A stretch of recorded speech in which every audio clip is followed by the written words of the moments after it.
You think what you're chasing is the answer.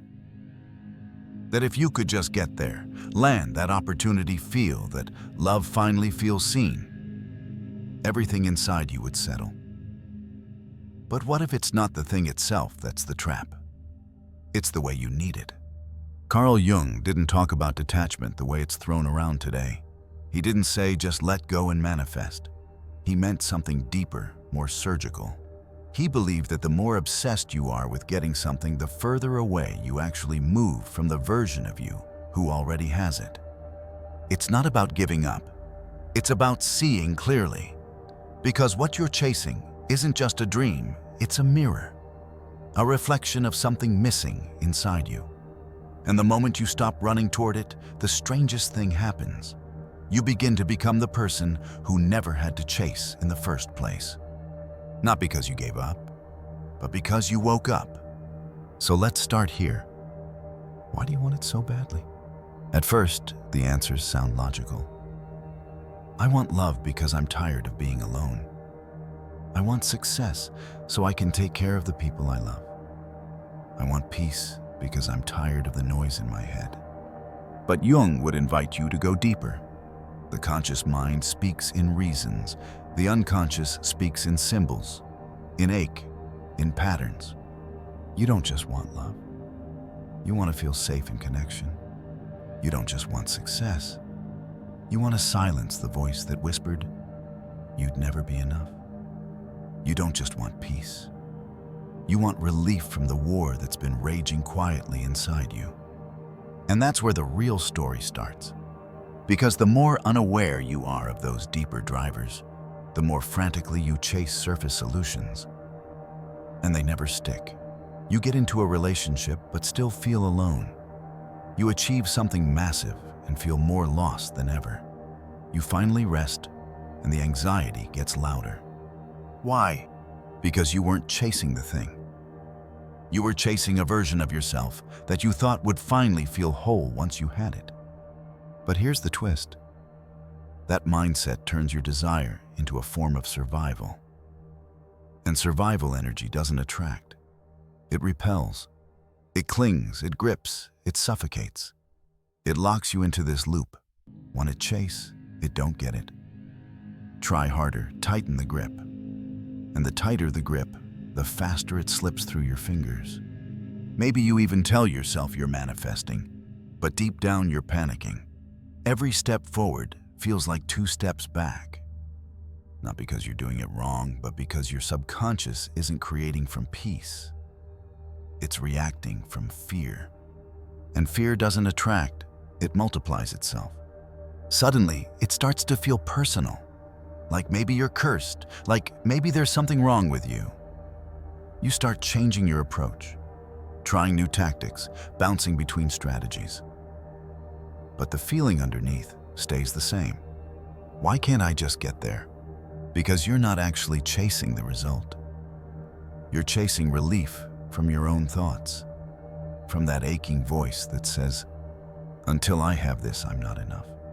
And when that thing doesn't come, it feels like confirmation of your worst fear that maybe something is broken in you. That's why success doesn't always bring peace. Why even in love, loneliness can find you. Why after years of chasing you finally get what you wanted and feel hollow. Because you were never just chasing a goal. You were chasing identity, a sense of worth. So how do you break this cycle? You don't kill the desire. Your human desire is natural, but you do start listening to it differently. You create space between the need and the action. You start asking, what part of me believes I'm not whole without this? Whose voice told me I had to earn love to prove my value to hustle for peace?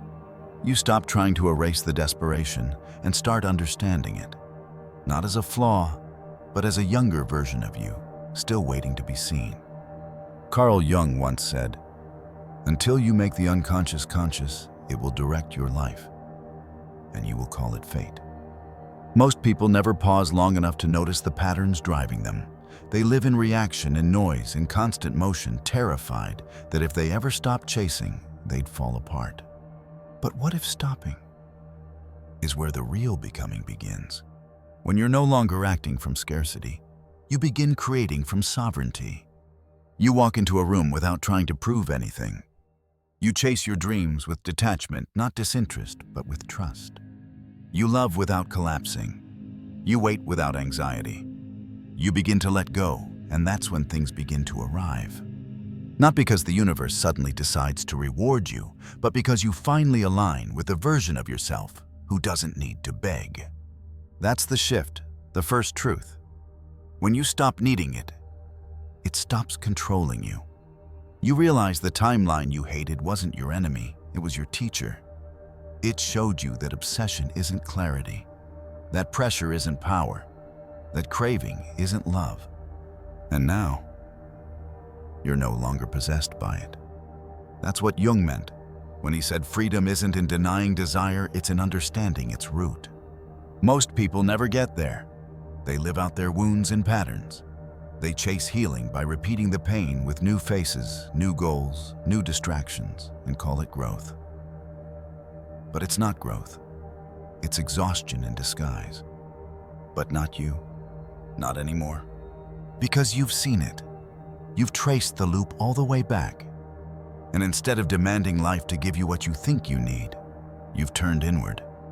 And you've become someone who doesn't need it to feel whole. You're not less powerful now. You're more. Not louder, but deeper. You speak less, but your energy says everything. You walk softer, but your presence is heavier. And that's when everything shifts. The people, the timing, the purpose, it all starts showing up. Because you're no longer chasing, you're becoming. And that's the difference between a seeker and a signal. You still want it? That hasn't changed. But now you see it clearly. You don't want the thing itself. You want to become the version of you who no longer needs it to feel okay. And that version, they've been inside you all along. This is where the chase ends. But it's also where something much deeper begins. Because most people think that once they stop chasing life, will suddenly click into place. Like letting go is some magic password that unlocks everything they ever wanted, as if the universe has been waiting on them to finally surrender. But Carl Jung would say, letting go doesn't end the discomfort. It just changes the shape of it. Now that the noise is gone, you start to hear something else. And often that voice says something terrifying. I don't know who I am without the chase. Because we weren't just pursuing the outcome. We were building an identity inside the pursuit. We became someone strong, someone useful, someone worthy, by always reaching for something just out of grasp. And when that striving stops, you grieve.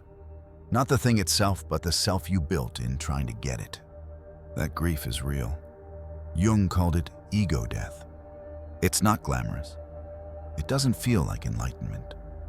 It feels like disorientation.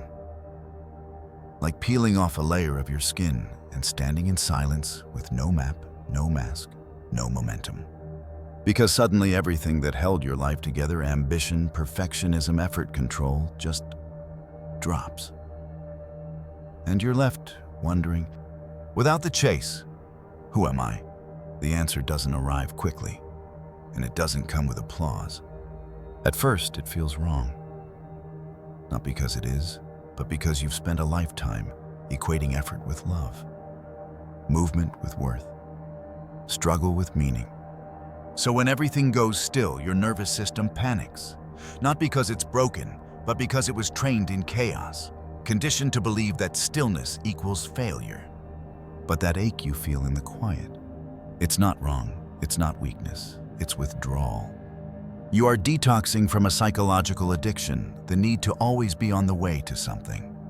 And the void you feel now, that's not emptiness, that's space. Space to rebuild, not as someone desperately trying to get there, but as someone learning how to be here. If you can stay with yourself in this in-between, not escape it, not rush past it, you begin to hear something softer, something older, your real voice. It doesn't yell, it doesn't push. It asks quiet questions. What actually feels real right now? What are you pretending to want? What if you're already enough? And those questions, though small, begin to change everything. Not in a rush, but slowly, gently through your body. Your nervous system starts to breathe again. You stop organizing your entire life around fear. You stop negotiating with shadows. You stop begging the world to give you permission to rest. Because now rest isn't earned. It's remembered. You don't need to deserve stillness. You are stillness. And from that place, you begin to make different choices. You stop chasing alignment and start living it. You stop saying yes when your body is screaming no. You stop proving things to people who don't see you. You stop shrinking yourself just to fit into spaces you've already outgrown. And as your inner world shifts, your outer world begins to respond. You set boundaries not with guilt, but with grace. You build relationships not from tension, but from peace. You work not from fear of falling behind, but from a place of quiet inspiration. You rest not because you've earned it, but because you exist. And slowly your life begins to align, not with who you were trying to be, but with who you've always been. This is what Jung meant by integration. Not a spiritual concept, not an idea, but a felt experience in your nervous system, in your breath, in your choices. You no longer ask, what do they want from me? You ask, what honors the truth of who I am now? You don't spiral when things go wrong. You don't abandon yourself at the first sign of conflict. You don't dissolve when someone misunderstands you. Why? Because your value is no longer up for debate. You've stopped trying to be enough. You've remembered that you already are. And this remembrance, it starts subtly. You wake up and don't check your phone like it's oxygen. You walk into a room and don't scan for validation. You speak without rehearsing every word in your head. You move slower, but somehow feel stronger. You don't perform, you express. You don't chase, you choose. And your energy begins to speak louder than words. Not in some mystical, otherworldly way, but in your presence. People feel safer around you, not because you try harder, but because you're no longer leaking fear. Opportunities begin to land, not because you forced them, but because you stopped suffocating them with need. You take up space not too much, not too little, just exactly what you were meant to. And this is what Jung called the return of the self. Not the persona you spent years perfecting the mask you wore to be admired, accepted, validated, but the self underneath it all. The one who never needed fixing. The one who was never broken. The one who watched patiently, quietly, waiting for you to remember. And now you have. This is the moment things begin to change, not because the world shifted, but because you did. You've stopped identifying with the version of yourself who was always chasing, always proving, always needing something more to finally feel like enough. Now you're starting to embody the version of you who's already arrived. You don't ask life for signs anymore, you realize you are the sign. You don't search for proof of your worth. You understand that your being is the proof. You're not waiting to be chosen. You finally remember. You are the one who chooses. And this subtle but radical shift transforms everything. It changes how you love, not with attachment or fear, but with freedom. It changes how you work, not to impress, but to express. It changes how you rest, not as an escape, but as a rhythm. Because you're no longer trying to earn peace, you are peace. You're no longer reaching for wholeness. You've realized you were never missing. The world may not applaud this shift. It might not notice it right away, but you will. You'll notice it in the way your breath deepens, in how your shoulders drop without thinking, in how you stop gripping so tightly to what was never yours to control. You stop measuring time by how much you accomplished. You stop needing constant feedback to feel valid. You stop bending yourself into shapes just to fit someone else's comfort zone. You're no longer living to be liked. You're living to be true. And truth doesn't always look loud. Sometimes it looks like silence, like stillness, like presence. Carl Jung called this moment the return not to a goal, not to a fantasy, but to the self that was buried beneath all the roles you played. You remember the one you were before you learned to perform, before you learned to hustle for attention, to strive for love, to chase after a sense of belonging. You were never broken. You were just buried. Buried under expectations, buried under shoulds, buried under the heavy weight of trying to be what the world demanded. But now, something quieter is rising. Not another craving, not another mission, not another version of better. Just you. This is what Jung meant by transformation. It doesn't come with a bang. It arrives in silence. You stop grasping, you stop panicking, you stop performing, and instead, you exist. Fully, freely, finally. But this freedom, it can feel dangerous at first, because the world doesn't reward stillness. It praises the hustle, it glorifies the grind. So when you stop chasing it, feels like betrayal. Betrayal to the identity you built through effort and achievement. But what if that identity, the one you spent years constructing, wasn't your truth, but your armor? What if the need to constantly upgrade, optimize, fix yourself was actually a cage? A beautiful one, an impressive one, a socially celebrated one. But a cage nonetheless. One that convinced you that if you're not struggling, you're not growing. One that made you believe calm is laziness, that softness is weakness, that being is not enough, you have to become. But Jung warned of this illusion. He called it the inflation of the persona. When we confuse the mask for the self, when we believe that our curated, admired version of ourselves is the truth, it's easy to stay in that persona.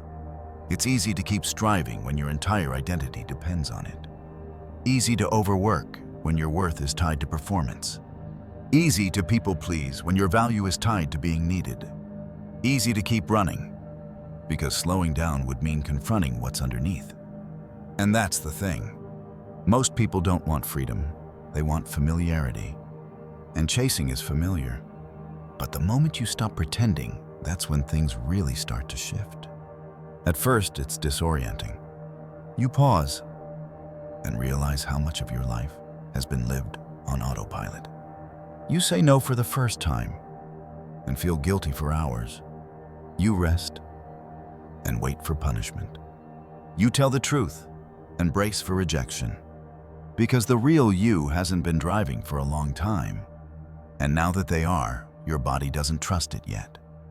But that's okay, because this is the beginning of a new foundation, one not built on fear.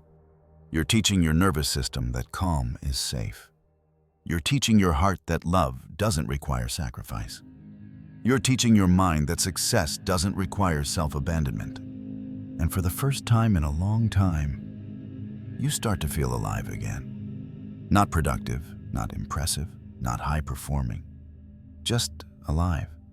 You realize that happiness doesn't scream. It hums. It sits quietly with you in the ordinary. In the way time no longer feels like an enemy.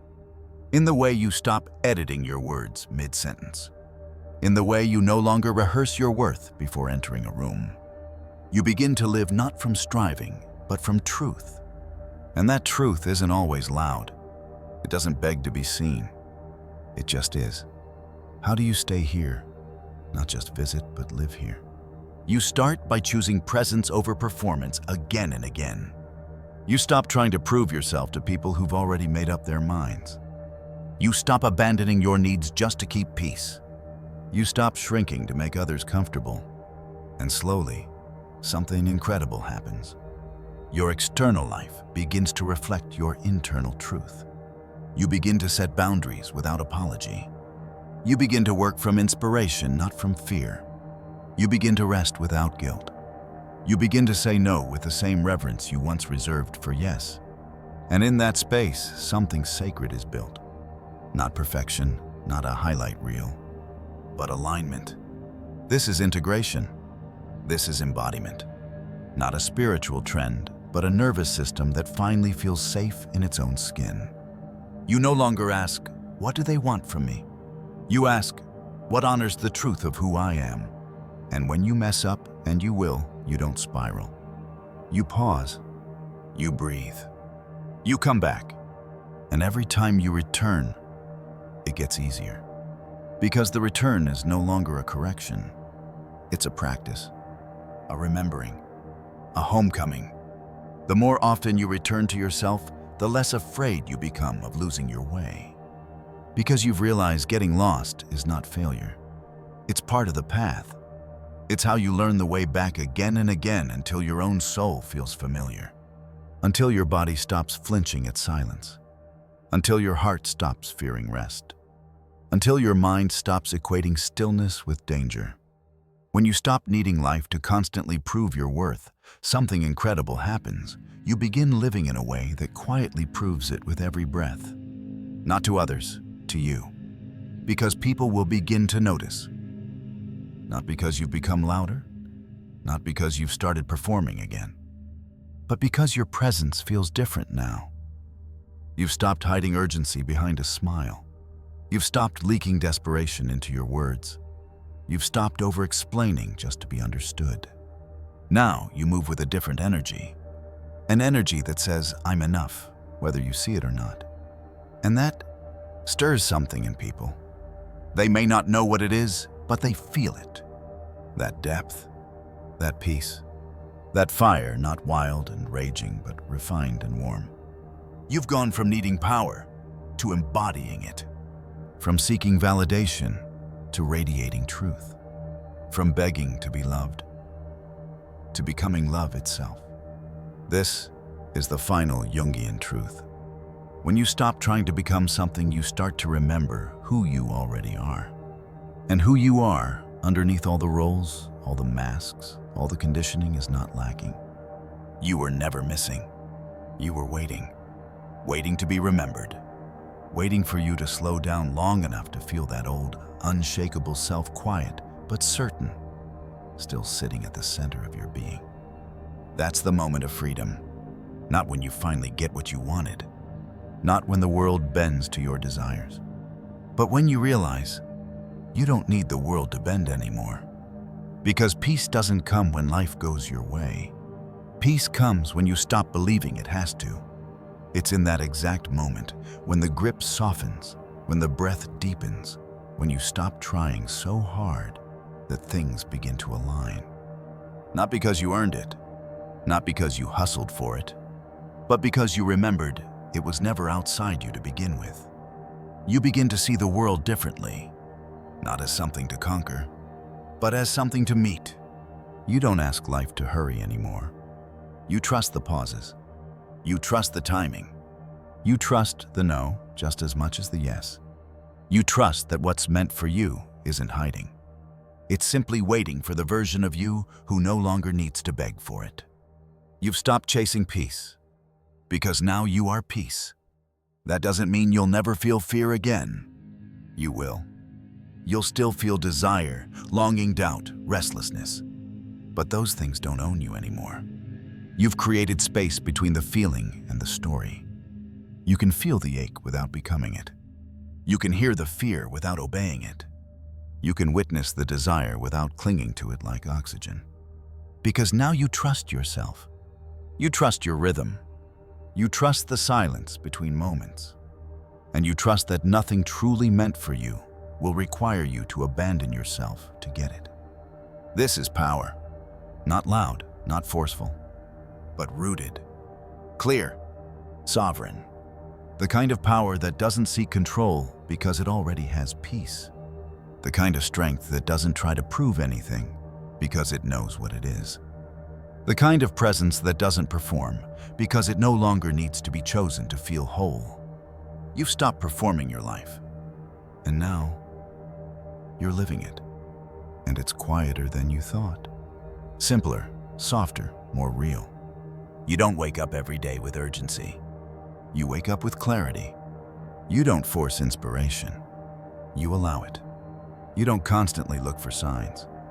You move as if you are the sign. And from this place, you start building a life that actually feels like you. Not a life that looks good on paper, Not a life that fits someone else's dream, but a life that feels aligned in your bones. A life where your no has just as much integrity as your yes. A life where you rest without guilt, speak without performance, love without possession. A life that no longer seeks healing in the future. Because now your presence is the healing. Your stillness is the message. Your being is the signal. That's what people feel when they're around you now. Not perfection, not performance, but presence. And that presence, it's not loud, it doesn't beg. It simply is. That's the return, not to some fantasy version of who you could be, but to the truth of who you already are. And now, it's your turn to choose. Not another goal, not another chase, but a new way of being. What comes next? That's up to you, because you're not reacting to life anymore. You're meeting it consciously, calmly, and completely as yourself. The wanting hasn't disappeared, but it no longer screams, it whispers. And you listen, but you no longer obey blindly. You respond, you breathe, you trust.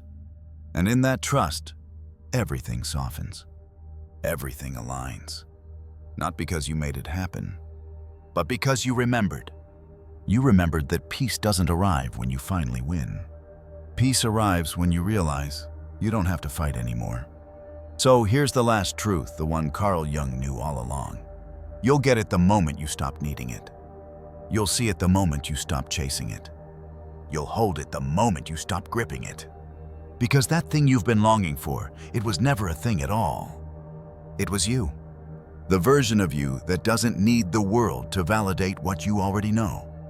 The version of you that breathes without fear, loves without grasping, stands without trembling, and whispers not with urgency, but with quiet certainty. I am no longer chasing peace, because now I am peace. And that's what makes you free.